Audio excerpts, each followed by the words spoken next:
Good evening. আজকে আমরা এই সেশনে আগস্ট মাসের লাস্ট উইক অর্থাৎ 24 তারিখ থেকে 31 তারিখ অবধি যে সমস্ত ইম্পর্টেন্ট কারেন্ট অ্যাফেয়ার্স রয়েছে সেই সমস্ত কারেন্ট অ্যাফেয়ার্সগুলি নিয়ে ডিটেলসে আলোচনা করব। মিথিলা মাখন of Bihar has been given GI tag. তাহলে মিথিলা মাখন যে প্রোডাক্টটা রয়েছে কোথাকার, বিহারের, সেই প্রোডাক্টটাকে জিআই ট্যাগের আওতায় নিয়ে আসা হয়েছে। বিহার তোমরা জানো, Bihar is a state of India, ভারতের একটি রাজ্য, অঙ্গরাজ্য। বিহারের ক্যাপিটাল কোথায়? আমরা জানি পাটনা ক্যাপিটাল। বর্তমানে মুখ্যমন্ত্রী মানে সিএম কে রয়েছে? নীতিশ কুমার। আর গভর্নর কে রয়েছে অর্থাৎ রাজ্যপাল ফগু চৌহান। ঠিক আছে, তাহলে বিহারের মিথিলা মাখন জিআই ট্যাগ পেয়েছে রিসেন্টলি। জিআই ট্যাগের ফুল ফর্ম কি? জিআই ট্যাগের ফুল ফর্ম হচ্ছে geographical indication tag. Unique by the controller general of patents design and trademarks. মানে যেই সব প্রোডাক্টগুলিতে ইউনিকনেস থাকে, ইউনিক কোনো বৈশিষ্ট্য থাকে, সেই সব প্রোডাক্টগুলিকে এবং ইউনিক বৈশিষ্ট্য এবং তার মধ্যে নির্দিষ্ট কোনো গুণ থাকার জন্য জিআই ট্যাগ পেয়ে থাকে। জিআই ট্যাগের জন্য ভারত সরকার কি করেছে দেখো, the Indian parliament pass geographical indication of goods registration and protection act 1999 which aimed of at providing a registration and also protection of GI of the goods in India। অর্থাৎ GI tag প্রাপ্ত goods যেসব দ্রব্য রয়েছে ভারতে, এই সব দ্রব্যগুলিকে registration এবং প্রোটেকশনের আওতায় নিয়ে আসার জন্য ভারত সরকার কী করেছে, geographical indication of goods registration and protection act তৈরি করেছে। কবে তৈরি করেছে? 1999। ঠিক আছে, এবার মনে হতে পারে যে কোন কোন প্রোডাক্টগুলি জিআই ট্যাগ পায়। তো সেগুলো এগ্রিকালচার প্রোডাক্টও হতে পারে, ন্যাচারাল প্রোডাক্টও হতে পারে, অথবা ম্যানুফ্যাকচারিং গুডস অর্থাৎ হাতে তৈরি বা শিল্পের মাধ্যমে যদি তৈরি হয় কোনো প্রোডাক্ট সেটাকে বলা হয় ম্যানুফ্যাকচারিং গুডস। এই সব ধরনের যে প্রোডাক্ট রয়েছে সেই সব প্রোডাক্টগুলি জিআই ট্যাগ পেতে পারে। এবার প্রশ্ন হচ্ছে আসতে পারে যে কোনো প্রোডাক্ট হয়তো জিআই ট্যাগ পেয়ে গেল, তো কি হবে, কোনো লাভ আছে কি এতে? অবশ্যই লাভ আছে। দেখো কি কি লাভ হতে পারে যদি জিআই ট্যাগ পায়। ইট বুস্ট এক্সপোর্ট, মানে এটা রপ্তানিতে বৃদ্ধি পাবে। কেন রপ্তানিতে বৃদ্ধি পাবে? কারণ যখন কোনো একটা প্রোডাক্ট জিআই ট্যাগের আওতায় আসে তখন এটা বোঝা যায় ক্লিয়ারলি যে সেই প্রোডাক্টের মধ্যে নিশ্চয়ই কোনো ভালো গুণ রয়েছে, কোনো ইউনিক কোনো ফিচার্স তার মধ্যে রয়েছে, যার কারণে সেটার ডিমান্ড দেশের মধ্যে বিভিন্ন জায়গায়, সাথে সাথে বিদেশ থেকেও, বাইরের দেশ থেকেও এই প্রোডাক্টের চাহিদা বাড়তে থাকে, যার কারণে রপ্তানিও বাড়তে থাকে। ঠিক আছে, ইট ক্যান বুস্ট ট্যুরিজমটাকে কীভাবে বুস্ট করবে? মনে করো ন্যাচারাল কোনো প্রোডাক্ট জিআই ট্যাগের আওতায় আসলো, এবার মানুষ যারা ভ্রমণ করে তারা যেসব জিনিস খুব দর্শনীয় সেই সব জিনিসগুলিকে দেখার জন্য ছুটে আসে, বা যেখানে যেই সব জিনিস দর্শনীয় আছে সেখানে ছুটে যায়। তো জিআই ট্যাগের মাধ্যমে যদি কোনো প্রোডাক্ট ভারতে থাকে তখন যারা পর্যটক আছে, যারা ভ্রমণ করতে ভালোবাসে, তারা দেখতে আসবে। ঠিক আছে, এভাবে ট্যুরিজমটা বুস্ট হবে। ফার্মার্স বেনিফিট, কৃষকদের বেনিফিট হবে। কিভাবে হবে দেখো, মনে করো কোনো একটা প্রোডাক্ট বা মনে করো কমলা লেবু, ঠিক আছে, কোনো এক প্রজাতির কমলা লেবু জিআই ট্যাগ পেলো। এবার সেই প্রোডাক্টটা অর্থাৎ সেই ফলটা যদি সেম জাতের যদি ফল কৃষকরা চাষ করে থাকে তাহলে সেই ফলের চাহিদা আলটিমেটলি রয়েছে এবং এই ফল রপ্তানি করে কৃষকরা মুনাফা লাভ করতে পারবে। আর কি হবে? উইল বুস্ট এমএসএমইর ফুল ফর্ম হচ্ছে micro small and medium enterprises. অর্থাৎ ছোট মাঝারি যেসব শিল্প রয়েছে সেই সব শিল্পগুলিও বুস্ট হবে, মানে তাদের ক্ষমতা বাড়বে। আর কি হবে জিআই ট্যাগ পেলে সুবিধা? ট্যাগ ক্যান বি স্টপ, অর্থাৎ যখন কোনো প্রোডাক্ট জিআই ট্যাগ পায় তখন সেটার মধ্যে একটা ব্র্যান্ড চলে আসে, অর্থাৎ কোনো একটা নির্দিষ্ট লোগো বা কোনো রেজিস্ট্রেশন নাম্বার থাকে যখন কোনো একটা জিনিস জিআই ট্যাগের আওতায় আসে। ঠিক আছে, তো এইভাবে আমরা আইডেন্টিফাই করতে পারবো সেই রেজিস্ট্রেশন নাম্বার দিয়ে হোক বা লোগো দিয়ে হোক যে এটা আসল নাকি নকল। ইন্ডিয়ান প্রোডাক্ট জিআই ট্যাগ 2004-এ Indian first GI tag on West Bengal Darjeeling tea. তাহলে 2004-এ ভারতের প্রথম জিআই ট্যাগ পাওয়া প্রোডাক্ট কোনটি? পশ্চিমবঙ্গের দার্জিলিং টি। আমরা সবাই দার্জিলিং টির সঙ্গে পরিচিত। তাহলে প্রশ্ন যদি আসে ভারতে জিআই ট্যাগ পাওয়া প্রথম প্রোডাক্ট কি, তাহলে হবে পশ্চিমবঙ্গের দার্জিলিং টি। ঠিক আছে, ভেরি ভেরি ইম্পর্টেন্ট। টোটাল মোর দেন 370 প্রোডাক্ট গট জিআই ট্যাগ। এখনো পর্যন্ত ভারতে 370-এরও বেশি প্রোডাক্ট জিআই ট্যাগ পেয়েছে। Karnataka has the highest number of GI tag. Karnataka রাজ্যে রাজ্যের প্রোডাক্ট সব থেকে বেশি জিআই ট্যাগ পেয়েছে। কটা? 48টা। West Bengal total GI tag products আর 21। পশ্চিমবঙ্গে এখন পর্যন্ত 21টি প্রোডাক্ট জিআই ট্যাগের আওতায় এসেছে।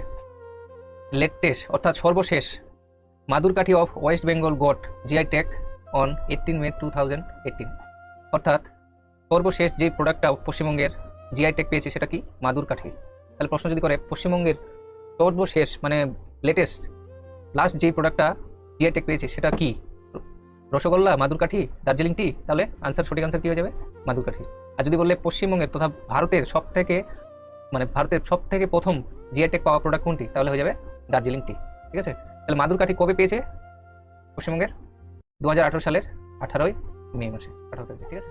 65th Commonwealth Parliamentary Conference 2022 will be held in Halifax, Canada and attended by Om Birla from India. তাহলে 65th Commonwealth Parliamentary Conference 2022 কোথায় অনুষ্ঠিত হয়েছে? হ্যালিফ্যাক্স, কানাডাতে। কততম এডিশন? 65th, 65তম। আর এই কনফারেন্সে 65th Commonwealth Parliamentary Conference-এ 2022 যে হলো, যদি প্রশ্ন করে ভারতের হয়ে কে অ্যাটেন্ড করেছে, ভারত থেকে কে উপস্থিত ছিলেন, তাহলে ওম বিড়লা। ঠিক আছে। ওম বিড়লা হলেন speaker of Lok Sabha. Speaker of Lok Sabha. তোমরা জানো আমাদের পার্লামেন্টে দুটো কক্ষ রয়েছে, একটা হচ্ছে রাজ্যসভা আর একটা হচ্ছে লোকসভা। তো লোকসভায় যে নেতৃত্ব করে থাকে, যে সেশনটা পরিচালনা করে থাকে, তাকে স্পিকার বলা হয়। আর রাজ্যসভায় যে পরিচালনা করে থাকে তাকে চেয়ারম্যান বলা হয়। চেয়ারম্যান। তো এই যে চেয়ারম্যান হচ্ছে ভাইস প্রেসিডেন্ট অফ ইন্ডিয়া। অর্থাৎ যিনি ভাইস প্রেসিডেন্ট থাকবেন তিনি আলটিমেটলি চেয়ারম্যান পদটা পেয়ে যাবেন। ঠিক আছে, মানে ভাইস প্রেসিডেন্টের পদে যিনি থাকবেন তিনি এই চেয়ারম্যান পদে আলটিমেটলি স্থান দখল করে নেবেন, এই পজিশনটা দখল করবে। ঠিক আছে। আর স্পিকার হচ্ছে লোকসভার যে নেতৃত্ব করে থাকে, যে সেশনটা পরিচালনা করে লোকসভায়।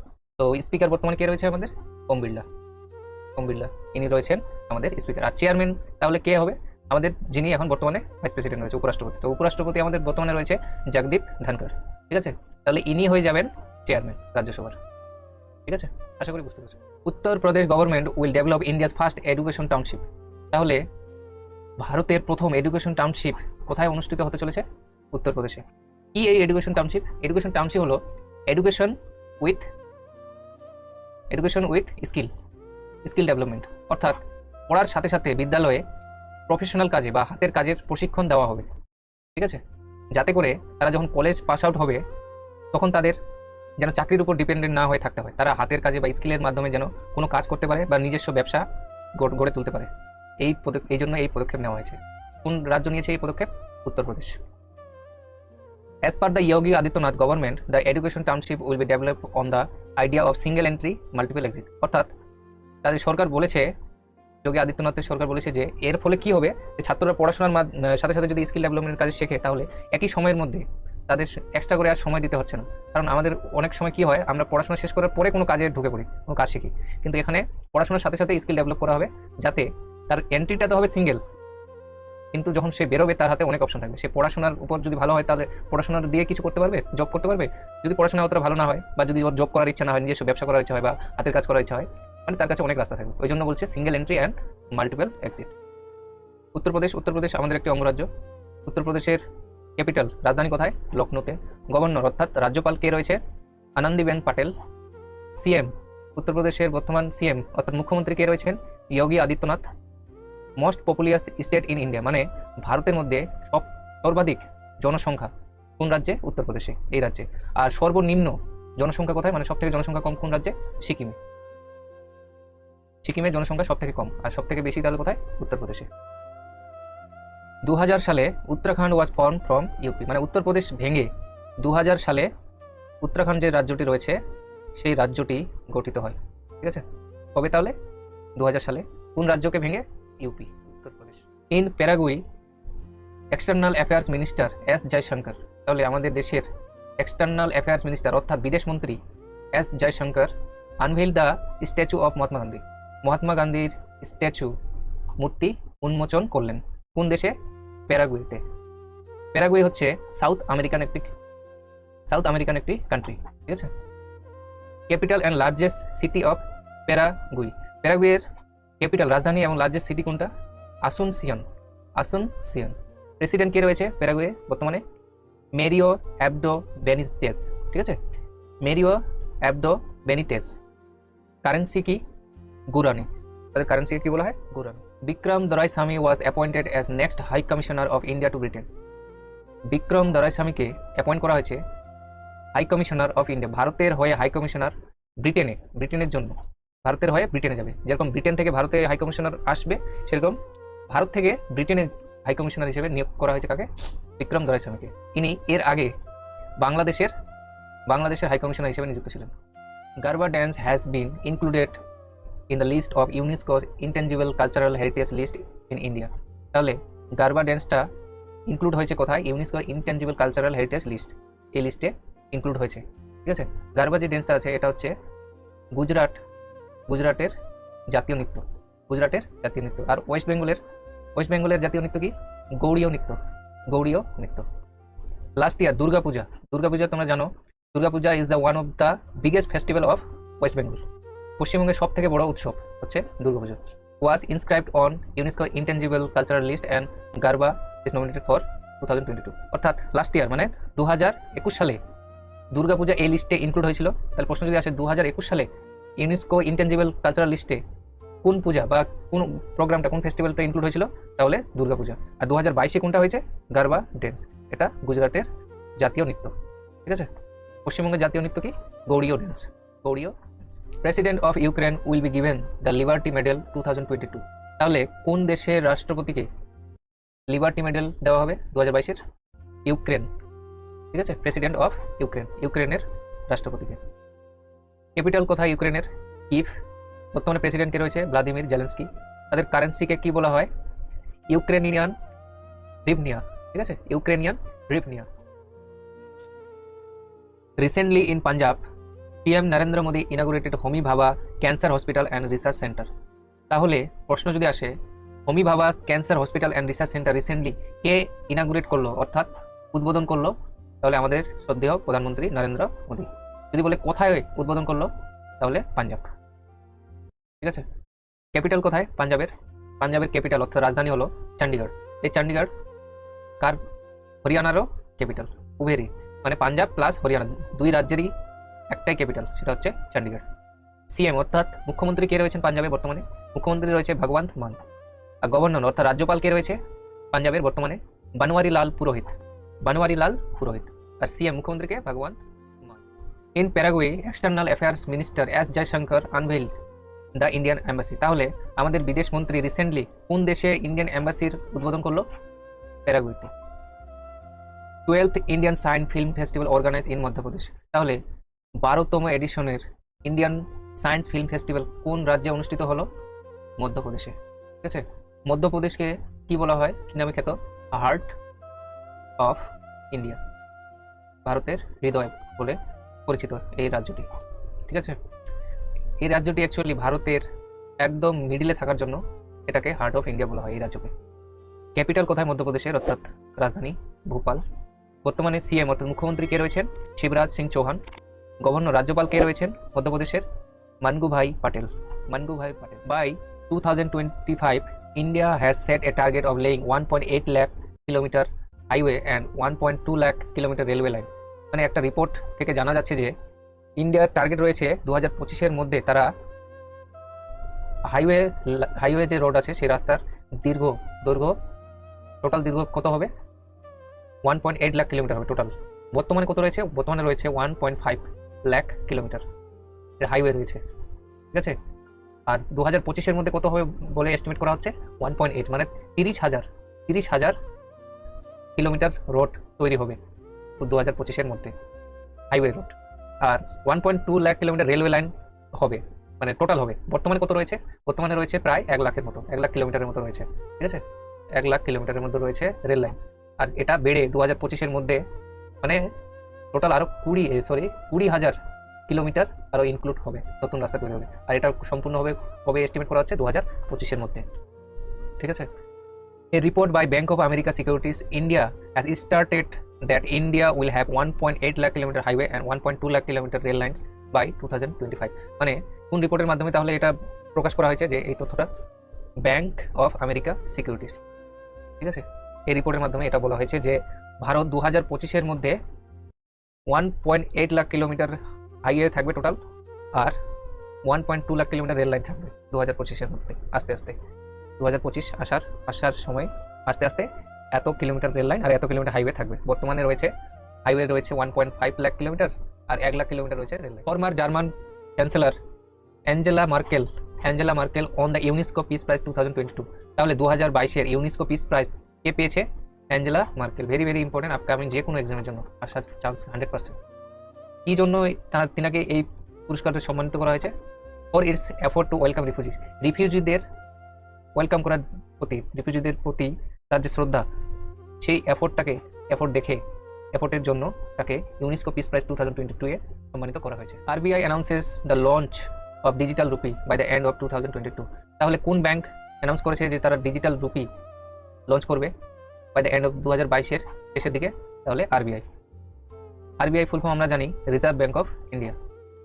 RBI started it's operation from 1 April 1935। তাহলে আরবিআই তার প্রথম কার্যকলাপ বা আরবিআই প্রতিষ্ঠিত হয় কত সালে? 1 এপ্রিল 1935, 1935 সালের 1 April. Initially central office of RBI was established in Kolkata. Very very important প্রশ্ন আসতে পারে যে যখন আরবিআই 1935 সালে বা প্রথম দিকে যখন আরবিআই প্রতিষ্ঠিত হয়, এস্টাবলিশ হয়, তখন তার সেন্ট্রাল অফিস বা হেডকোয়ার্টার বা মেন কার্যকলাপ কোথায় অনুষ্ঠিত হতো? কোথায় হতো? কলকাতায়। But permanently move to Mumbai in 1937। কিন্তু পরে 2 বছর চলার পরে 1937 সালে মুম্বাইতে শিফট করে নেওয়া হয়েছে এর হেডকোয়ার্টার আর অফিস যাই বলো, অফিস বলো বা সেন্ট্রাল অফিস বলো বা হেডকোয়ার্টার বলো, যাই বলো, মুম্বাইতে শিফট করা হয়েছে 1937। তাহলে যখন ইনিশিয়ালি বা প্রথম দিকে বা বলতে পারে 1935 সালে যখন আরবিআই প্রতিষ্ঠিত হয়, তখন এর মেন কার্যালয় কোথায় ছিল? মেন সেন্ট্রাল অফিস হেডকোয়ার্টার কোথায় ছিল? তাহলে কলকাতায়। আর কত সালে কলকাতা থেকে মুম্বাইয়ে আরবিআইয়ের হেডকোয়ার্টার বা সেন্ট্রাল অফিস স্থানান্তরিত করে নিয়ে যাওয়া হয় চিরদিনের জন্য, পার্মানেন্টলি? 1937 সালে। দুটো ডেটই খুবই ইম্পর্টেন্ট আর জায়গাগুলো কনফিউজ হয় না। ইনিশিয়াল সময় কলকাতা আর 1937 সালে মুম্বাইতে শিফট করা হয়েছে। আরবিআই ওয়াজ ন্যাশনালাইজ অন 1 জানুয়ারি 1949। তাহলে আরবিআই জাতীয়করণ কবে হয়েছিল? 1 জানুয়ারি 1949, 1 জানুয়ারি 1949। ওই যে হেডকোয়ার্টার দেখানো, এখন বর্তমানে হেডকোয়ার্টার মুম্বাই। প্রথম দিকে ছিল কলকাতা, সেই কার্যকলাপ শুরু হয়েছিল 1935 সালে, কিন্তু পরবর্তী সময়ে 1937 সালে পার্মানেন্টলি মুভ করে নিয়ে যাওয়া হয় সেন্ট্রাল অফিস আরবিআইয়ের মুম্বাইতে। বর্তমানে মুম্বাই আরবিআইয়ের হেডকোয়ার্টার। গভর্নর কে রয়েছে বর্তমানে? গভর্নর রয়েছে শক্তিকান্ততম গভর্নর, ইনি 25তম। Chandigarh airport to be name after Shaheed Bhagat Singh. Chandigarh এয়ারপোর্টের নাম পরিবর্তন করে কি নাম রাখা হয়েছে? শহীদ ভগৎ সিং। ঠিক আছে। New virus tomato flu detected in India. নতুন এক ধরনের ভাইরাস ডিটেক্ট হয়েছে ভারতে, এই ভাইরাসটার নাম কি? Tomato flu. 26 children age up to 10 years have tomato flu. অর্থাৎ 26 বছর বয়স এমন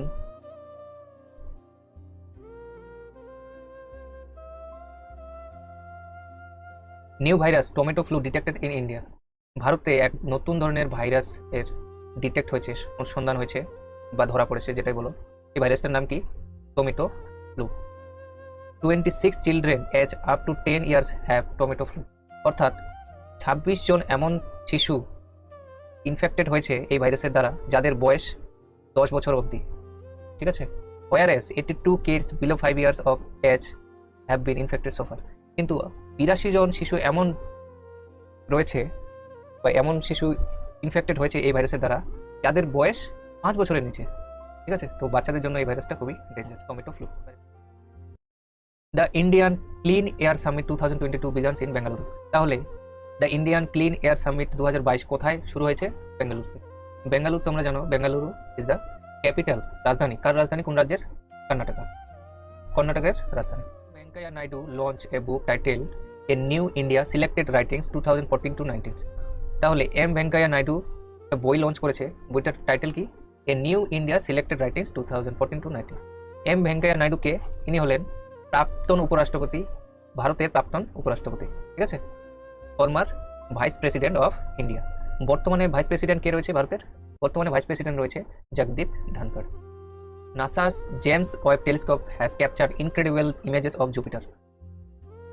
এটা এই প্রশ্নটা দেখো, জেমস ওয়েব টেলিস্কোপ যেটা আছে, এটা গত বছর 2021-এ নাসা লঞ্চ করেছিল, পৃথিবীর সব থেকে বড় টেলিস্কোপ। তাহলে প্রশ্ন এখান থেকে একটা হতে পারে যে পৃথিবীর সব থেকে বড় টেলিস্কোপ এর নাম কি?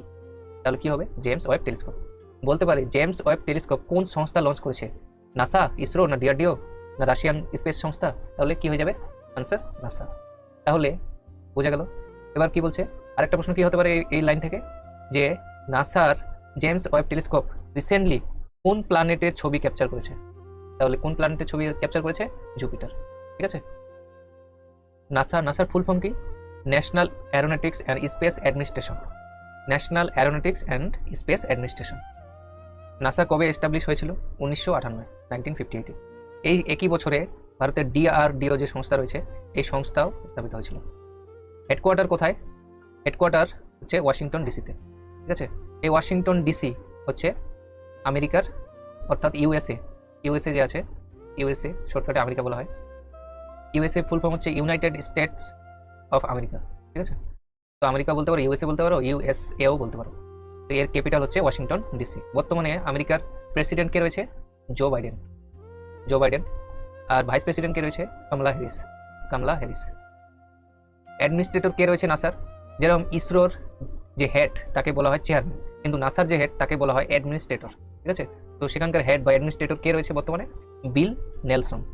ঠিক আছে, তাহলে নাসার কাজ কি তোমরা বুঝতে পেরেছো? নাসার কাজ হচ্ছে ইসরো যেভাবে কাজ করে ভারতের জন্য স্পেস রিলেটেড যে কাজগুলি করে, সেম কাজ করে থাকে নাসা। এটা হচ্ছে আমেরিকান সংস্থা, আর ভারতের সংস্থা হচ্ছে ইসরো। ইসরোর চেয়ারম্যান কে? ইসরোর চেয়ার হচ্ছে এস সোমনাথ। কততম ইনি চেয়ারম্যান? 10তম।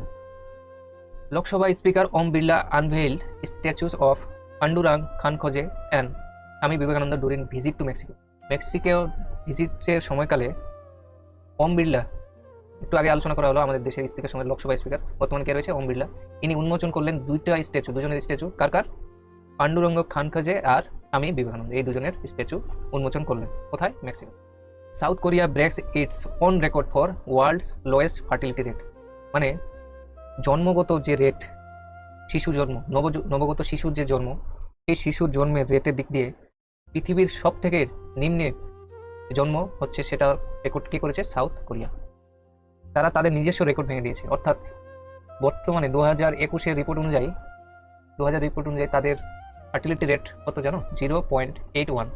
আর তাদের এই রেকর্ড ছিল এর আগে 0.84। মানে তারাই তাদের রেকর্ড ভেঙেছে। এর নিচে প্রসব বা নবগত শিশুর জন্মে এত জনসংখ্যা কন্ট্রোল কেউ করতে পারেনি, কোনো দেশে হয়নি। এই দেশই সেই রেকর্ড করেছে।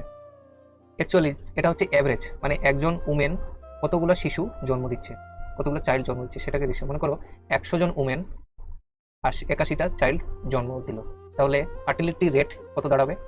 ফার্টিলিটি রেট দাঁড়াবে 0.81, যেটা এখানকার, মানে এখানকার টোটাল যে উমেন আছে, তো এটা তো সব উমেনকে ধরা হয় না, পার্টিকুলার কোনো একটা সময় ধরা হয়, হয়তো 1 বছর ধরা হয়, 1 বছরের অথবা 2 বছর সময় ধরা হয়, যে 2 বছরে কতগুলো উমেন কতগুলো বাচ্চা জন্ম দিল। ঠিক আছে, মনে করো 100 জন উমেন 81টা বাচ্চা জন্ম দিল।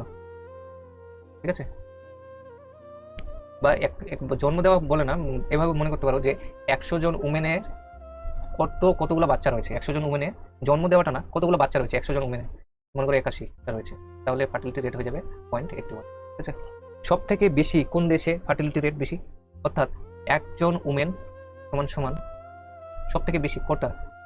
তো নাইজারে সব থেকে বেশি, একজন উমেন সমান 6.90, মানে অ্যাপ্রক্সিমেটলি 7টা বাচ্চা, মানে একজন উমেন এভারেজে 7টা বাচ্চা জন্ম দিচ্ছে। কোন দেশে? নাইজারে।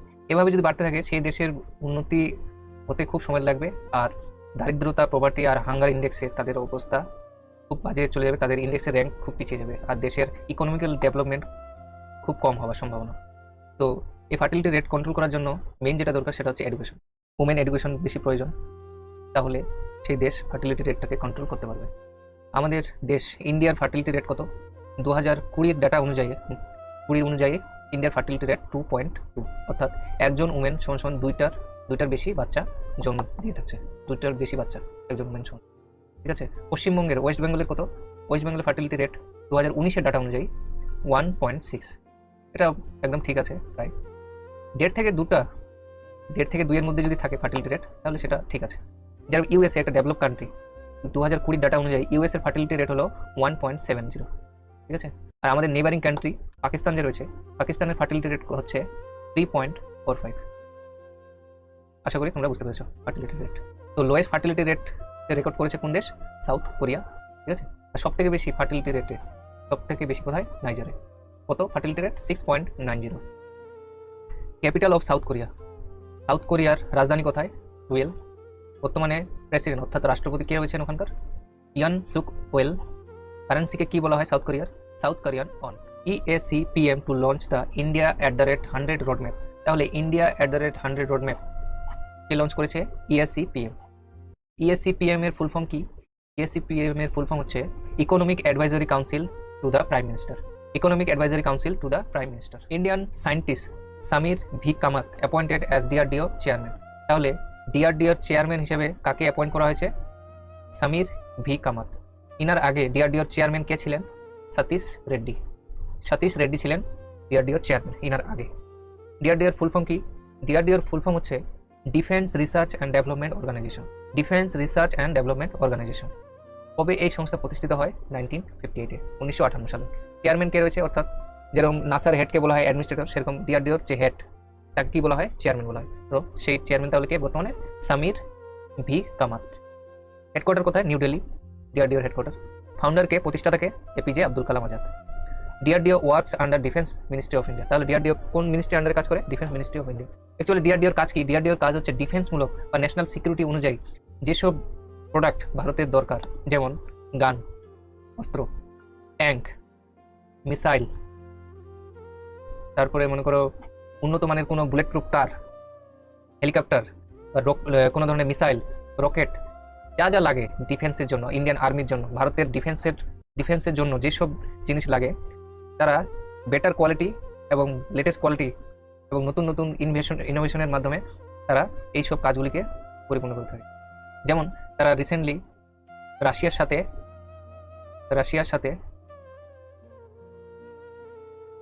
সাথে জয়েন হয়ে ব্রহ্মস মিসাইল তৈরি করলো। ঠিক আছে, ইন্ডিয়া আর DRDO মিলে। ঠিক আছে, তো বোঝা গেল DRDO সম্পর্কে। GOI government of India name K Subramanian as executive director for India at IMF। তাহলে IMF এ ইন্ডিয়ার হয়ে এক্সিকিউটিভ ডিরেক্টর হিসেবে কাকে অ্যাপয়েন্ট করা হয়েছে? K সুব্রমণিয়নকে। ঠিক আছে, IMF এর ফুল ফর্ম কি? International monetary fund. এটার কাজ কি? Works to achieve sustainable growth and prosperity. উন্নয়নমূলক কাজে এই সংস্থা পদক্ষেপ নিয়ে থাকে, মানে ডেভেলপমূলক কাজে সহায়তা করে থাকে এই সংস্থা। বর্তমানে কান্ট্রি কতগুলো রয়েছে মেম্বার? 190টা দেশ রয়েছে এই IMF এর সদস্য। হেডকোয়ার্টার কোথায় IMF এর? ওয়াশিংটন ডিসিতে। কবে গঠিত হয়? 1944 সালে। কোন কনফারেন্সের মাধ্যমে এটি গঠিত হয়? ব্রেটন উডস কনফারেন্সের মাধ্যমে। Very very important. Managing director অর্থাৎ MD কে রয়েছে IMF এর বর্তমানে? Kristalina Georgieva. চিফ ইকোনমিস্ট কে রয়েছে বর্তমানে? Pierre Olivier. Royal Enfield tie up with UNESCO to promote cultural heritage of India. তাহলে ভারতের কালচারাল হেরিটেজকে প্রমোট করার জন্য ইউনেস্কোর সঙ্গে কোন কোম্পানি টাই আপ করেছে? রয়্যাল এনফিল্ডের CEO কে রয়েছে বর্তমানে? বি গোবিন্দরাজন। হেডকোয়ার্টার কোথায় রয়্যাল এনফিল্ডের? Chennai is the capital of Tamil Nadu. Chennai হলো তামিলনাড়ুর রাজধানী। কবে গঠিত হয়? রয়্যাল এনফিল্ড কোম্পানি কবে গঠিত হয়? 1955। Equality day celebrated on 26 August. তাহলে উমেন্স ইকুয়ালিটি ডে কবে সেলিব্রেট করা হয়? 26শে আগস্ট। তাহলে 2022-এ কততম ফিল্মফেয়ার অ্যাওয়ার্ড ফেস্টিভ্যাল সমাপ্ত হলো? 67th। উইনার কারা রয়েছে দেখো। বেস্ট অ্যাক্টরের অ্যাওয়ার্ড কে পেয়েছে? রণবীর সিং ফর 83। তার মুভি 83-র জন্য পেয়েছে। অ্যাকচুয়ালি এই যে 83 মুভিটা আছে, এটা 1983-তে ভারত যে প্রথম ক্রিকেট ওয়ার্ল্ড কাপ পেয়েছিল, প্রথম ক্রিকেটে ওয়ার্ল্ড কাপ জিতেছিল, সেই সময় ভারতে ক্যাপ্টেন কে ছিল? ক্রিকেট টিমের ক্যাপ্টেন ছিল কপিল দেব। ঠিক আছে, এই কপিল দেবের বায়োপিকেই রণবীর সিং অ্যাক্টিং করেছেন। এই মুভিটা এই থিমের উপর বেস করেই 1983-তে যে ভারত ওয়ার্ল্ড কাপ জিতেছিল, সেই বিষয়টার উপরই থিমটা বেস করে তৈরি। তাহলে এখান থেকে আরেকটা প্রশ্নের উত্তর জানা গেল যে ভারত প্রথম ওয়ার্ল্ড কাপ কত সালে জিতেছিল? তাহলে 1983-তে। আর সেই সময় অধিনায়ক কে ছিল, ক্যাপ্টেন কে ছিল ভারতের টিমের, ইন্ডিয়ান টিমের? কপিল দেব। দ্বিতীয়বার সেকেন্ড টাইম কবে জিতেছে ওয়ার্ল্ড কাপ? 2011 সালে। আর এই সময় ক্যাপ্টেন কে রয়েছে, মানে ক্যাপ্টেন কে ছিল MS ধোনি। ঠিক আছে। বেস্ট অ্যাক্ট্রেস কৃতি সানন ফর মিমি। কৃতি সানন পেয়েছে বেস্ট অ্যাক্ট্রেসের অ্যাওয়ার্ড মিমি, তার যে মুভিটা রয়েছিল মিমি, সেই মিমি মুভিটার জন্য। বেস্ট ডিরেক্টরের অ্যাওয়ার্ড কে পেয়েছে? বিষ্ণু প্রধান ফর শেরশাহ মুভির পরিচালক ডাইরেক্টর বিষ্ণু প্রধান পেয়েছে বেস্ট ডাইরেক্টরের অ্যাওয়ার্ড। বেস্ট ফিল্ম কোনটা পপুলার ক্যাটাগরি হিসেবে? Shershaah. Best film critics choice হিসেবে বেস্ট ফিল্ম কোনটা? Sardar Udham. Delhi CM Arvind Kejriwal launches India's first virtual school for student. তাহলে দিল্লির মুখ্যমন্ত্রী অরবিন্দ কেজরিওয়াল ভারতের প্রথম ভার্চুয়াল স্কুল লঞ্চ করলো, ছাত্রদের জন্য, ঠিক আছে। অর্থাৎ এখন আমরা যেভাবে অনলাইনে কোচিং করি সেভাবে এখন অনলাইনের মাধ্যমে অ্যাডমিশন নিয়ে স্কুলেও যেভাবে পড়াশোনা হয় স্কুল লাইফ আমরা উপভোগ করতে পারবো। তো যারা যারা মনে করবে যে আমি অনলাইনে অ্যাডমিশন নিয়ে দিল্লির কোনো স্কুলে পড়বো, কোনো ছাত্র যদি মনে করে, এটা এখন থেকে সম্ভব। The school from all across the country will be eligible for admission, মানে ভারতের যে কোনো স্কুলের ছাত্র, ঠিক আছে, ভারতের যে কোনো ছাত্র এই স্কুলে অ্যাডমিশন নিতে পারবে। The school is for class 9 to 12, অর্থাৎ স্কুল বর্তমানে এখন পর্যন্ত তারা বলেছে যে ক্লাস 9 অর্থাৎ নবম থেকে দ্বাদশ অবধি অ্যাডমিশন নেওয়া হবে ভার্চুয়াল ক্লাসের জন্য। And the application process for the Delhi model virtual school began on the same day, অর্থাৎ অ্যাডমিশন প্রসেস অ্যাপ্লিকেশন কখন করা যাবে, অ্যাপ্লিকেশন প্রসেসটা যখন অফলাইনে যেই সময়টাতে হয়, অর্থাৎ যারা যারা অফলাইনে পড়বে সেই সময় তারা যখন অ্যাপ্লিকেশন করবে সেই সময়ই অনলাইনে যারা অ্যাডমিশন নেবে তাদেরও অ্যাপ্লিকেশন হবে, সেম টাইমে হবে। The classes will be online, recorded lectures will be also uploaded online, অর্থাৎ ক্লাসগুলি অনলাইনে হবে, রেকর্ডেড লেকচারও সব প্রোভাইড করা হবে এবং সমস্ত কিছু অনলাইনের মাধ্যমে আপলোড করে জানিয়ে দেবে। Nagesh Singh appointed as India's ambassador to Thailand, তাহলে ভারতের অ্যাম্বাসেডর হয়ে থাইল্যান্ডে কাকে পাঠানো হবে, কাকে পাঠানোর জন্য কাকে অ্যাপয়েন্ট করা হয়েছে? Nagesh Singh. FIFA council remove ban on Indian football, কিছুদিন আগের নিউজে আমরা দেখেছিলাম যে ফিফা কাউন্সিল ইন্ডিয়ান ফুটবল টিমটাকে ব্যান করেছে, সেই ব্যান ফিফা কাউন্সিল তুলে নিয়েছে, রিমুভ করেছে, ঠিক আছে। India to host 7th women's under 17 world cup, তাহলে ভারত women's under 17 world cup host করবে এবছর, কততম এডিশন? 7th। ফিফা যে সংস্থাটা রয়েছে এটার ফুল ফর্ম কি? Federation international D football association. Federation international D football association কবে গঠিত হয়? 1904 সালের 21শে মে। কোন জায়গায় এটি গঠিত হয়? প্যারিসে, ফ্রান্সে। হেডকোয়ার্টার কোথায় ফিফার? Neeraj Chopra wins Lausanne diamond league with 89.08 metre javelin throw, তাহলে লুসেন ডায়মন্ড লিগ কে জিতেছে? নীরজ চোপড়া। কত মিটার থ্রো করেছে এখানে তিনি? 89.8 মিটার। আর নীরজ যে চোপড়া আছে ইনি কোন খেলার সঙ্গে associate? Javelin throw. Bhagwant Anmol has been awarded the Sahitya Akademi Yuva Puraskar 2022, মানে 2022 সালে সাহিত্য একাডেমি ইউবা পুরস্কার কাকে সম্মানিত করা হয়েছে? ভগবন্ত আনমোলকে। His novel প্যারামে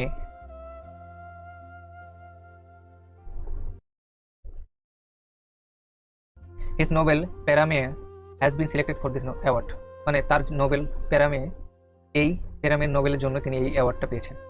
it is a literary honour by Sahitya Akademi on young writers of outstanding works in one of the 24 major Indian languages, অর্থাৎ সাহিত্য একাডেমির দ্বারা এই অ্যাওয়ার্ডটা প্রদান করা হচ্ছে তাদের ইয়ং রাইটারদের, যাদের রাইটিং আউটস্ট্যান্ডিং, ঠিক আছে, তাদের রাইটিংগুলি মানে ইয়ং যেসব রাইটার ভারতের মেজর মুখ্য যে 24টি ল্যাঙ্গুয়েজ রয়েছে সেই ল্যাঙ্গুয়েজের উপর যাদের রাইটিং এক্সিলেন্ট আউটস্ট্যান্ডিং, এইসব ইয়ং রাইটার্সদের ইনফ্লুয়েন্স করার জন্য, মোটিভেট করার জন্য বা সম্মানিত করার জন্য সাহিত্য একাডেমি এই পদক্ষেপ নিয়েছে। National sports day 2022 celebrated on 29th August, তাহলে ন্যাশনাল স্পোর্ট ডে কবে সেলিব্রেট করা হয়? Anangtal of Delhi has been declared a national monument, তাহলে আনাংতাল এটা একটা দিল্লির জায়গা, এটা কি হিসেবে ডিক্লেয়ার করা হয়েছে? National monument. In Pakistan 33 million people have been affected by flood, বর্তমান পরিস্থিতিতে এখন পাকিস্তানে বন্যায় মানে ভীষণ বাজে অবস্থা, ডিভাস্টেটিং, ভয়াবহ বন্যা নেমে এসেছে পাকিস্তানে। 33 মিলিয়ন, অর্থাৎ পাকিস্তানের টোটাল পপুলেশন প্রায় 20 কোটি, ঠিক আছে, 20 crore, তার মধ্যে 33 মিলিয়ন অর্থাৎ 1 মিলিয়ন ইকুয়াল টু 10 lakhs, তাহলে 10 মিলিয়ন ইকুয়াল টু 1 কোটি, ঠিক আছে, তাহলে 33 মিলিয়ন সমান সমান 3.3, এত কোটি, 3.3 কোটি লোক এই বন্যার দ্বারা এফেক্টেড হয়েছে। তাহলে রিসেন্টলি আমাদের কোন নেবারিং কান্ট্রিতে ভয়াবহ বন্যা নেমে এসেছে? পাকিস্তান। 1/3 মানে 3 ভাগের 1 ভাগ পাকিস্তানই ডুবে গেছে বন্যায় চলে, খুবই ভয়াবহ বন্যা নেমে এসেছে পাকিস্তানে। Prime minister Shehbaz Sharif officially declare a national emergency in light off the rain included flood, বন্যার কারণে সেখানকার প্রধানমন্ত্রী প্রাইম মিনিস্টার শেহবাজ শরীফ ডিক্লেয়ার করেছে, ন্যাশনাল এমার্জেন্সি ডিক্লেয়ার করেছে, ঠিক আছে। ক্যাপিটাল কোথায় পাকিস্তানের ক্যাপিটাল ইসলামাবাদ। সেখানকার পিএম অর্থাৎ প্রধানমন্ত্রী কে রয়েছে বর্তমানে? শেহবাজ শরীফ। প্রেসিডেন্ট রাষ্ট্রপতি কে রয়েছে বর্তমানে? আরিফ আলভি। আর কারেন্সি, পাকিস্তানের কারেন্সিকে কি বলা হয়? Pakistani rupee. Philippines has been hit by tropical cyclone Ma On, তাহলে রিসেন্টলি কোন দেশে ডিভাস্টেটিং ভয়াবহ সাইক্লোন মা অন দেখা দিয়েছে? ফিলিপাইন্সে। বা প্রশ্ন আসতে পারে রিসেন্টলি ফিলিপাইন্সে যে সাইক্লোনটি দেখা গেল সেটি নাম কি, বা কোন সাইক্লোন দেখা হলো, তো সাইক্লোনটার নাম কি, মা অং। ঠিক আছে। ক্যাপিটাল কোথায়, ফিলিপাইন্সের Manila. Manila is the capital, রাজধানী কোথাকার, ফিলিপাইন্সের। প্রেসিডেন্ট, রাষ্ট্রপতি কে রয়েছেন বর্তমানে ফিলিপাইন্সের? ফিলিপাইন্সের বর্তমান রাষ্ট্রপতি রয়েছে Ferdinand Marcos Junior. Ferdinand Marcos Junior. কারেন্সিকে কি বলা হয় ফিলিপাইন্সের? Philippine peso. PM Narendra Modi inaugurated. আমাদের শ্রদ্ধেয় প্রধানমন্ত্রী, ভারতের প্রধানমন্ত্রী অটল ব্রিজ উদ্বোধন করলেন রিসেন্টলি। ঠিক আছে, অটল ব্রিজ উদ্বোধন করলেন কোথায়? আহমেদাবাদে। আহমেদাবাদটা কোথায়? আহমেদাবাদটা হচ্ছে গুজরাটে। গুজরাটের একটি শহর Ahmedabad. Miss Diva universe 2022 crown Karnataka দিবিতা রয়। তাহলে 2022-এর মিস দিব্যা ইউনিভার্স কে জিতেছে? দিবিতা রয়। ইনি কোন রাজ্যের বাসিন্দা? Victor Axelsen on his second BWF world championship title in Tokyo, Japan. তাহলে সেকেন্ড, অর্থাৎ তিনি এর আগেও একবার জিতেছেন এই টাইটেল, এবার 2022-এ সেকেন্ড টাইটেল জিতেছেন। তাহলে 2022-এর বিডব্লিউএফ ওয়ার্ল্ড চ্যাম্পিয়নশিপ টাইটেল কে জিতেছে? ভিক্টর এক্সেলসেন। ভিক্টর এক্সেলসেন। বা প্রশ্ন আসতে পারে বিডব্লিউএফ ওয়ার্ল্ড চ্যাম্পিয়নশিপ টাইটেল কোথায় অনুষ্ঠিত হলো এই বছর? Tokyo, Japan. Gautam Adani becomes third richest person in the world. তাহলে পৃথিবীর তৃতীয় ধনী ব্যক্তি হিসেবে কে জায়গা দখল করেছে? গৌতম আদানি। ইনি কোন দেশের বাসিন্দা? ভারতের, ইন্ডিয়ান। ইনি একজন ইন্ডিয়ান। ঠিক আছে। Richest person in the world মানে পৃথিবীর সব থেকে ধনী ব্যক্তিকে, মানে 1 নম্বর পজিশনে কে রয়েছে? তাহলে এলন মাস্ক। এলন মাস্ক রয়েছে নাম্বার 1 পজিশনে বর্তমানে। ইনার বিখ্যাত কোম্পানিগুলির নাম হচ্ছে টেসলা, তারপরে স্পেস এক্স, তারপরে the boring company. Second richest person in the ওয়ার্ল্ডকে, দ্বিতীয় সব থেকে ধনী ব্যক্তি পৃথিবীর মধ্যে কে? Jeff Bezos. ইনি হচ্ছেন অ্যামাজনের মালিক। অ্যামাজন তার নামি দামি একটা ব্র্যান্ড, এই অ্যামাজনের মালিক তিনি। এই দুজনই ইউএসের বাসিন্দা, আমেরিকার বাসিন্দা, এলন মাস্ক আর Jeff Bezos. Gautam Adani Indian, ইনি তৃতীয় র্যাঙ্কে রয়েছে পৃথিবীর মধ্যে। এই তৃতীয় র্যাঙ্কে আজ পর্যন্ত কোনো এশিয়ান রিচেস্ট পারসন দখল করতে পারেনি, মানে এশিয়ান কোনো ব্যক্তি তৃতীয় স্থানে পৌঁছাতে পারেনি। গৌতম আদানি প্রথম যিনি এই জায়গাটা দখল করেছে। ঠিক আছে। জ্যাকমা যে রয়েছে চায়নার, মানে চীনের সব থেকে বিজনেসম্যান রিচেস্ট পারসন, তিনিও এই জায়গাটা দখল করতে পারেননি, এই জায়গায় পৌঁছাতে পারেননি। কিন্তু গৌতম আদানি ইন্ডিয়ান, তিনি এই জায়গায় পৌঁছে গেছেন। তো এই ছিল আজকে সমস্ত কারেন্ট অ্যাফেয়ার্স ডিটেলসে আলোচনা করে দেওয়া হলো। আশা করি তোমরা বুঝতে পেরেছো। দেখা হচ্ছে পরবর্তী সেশনে।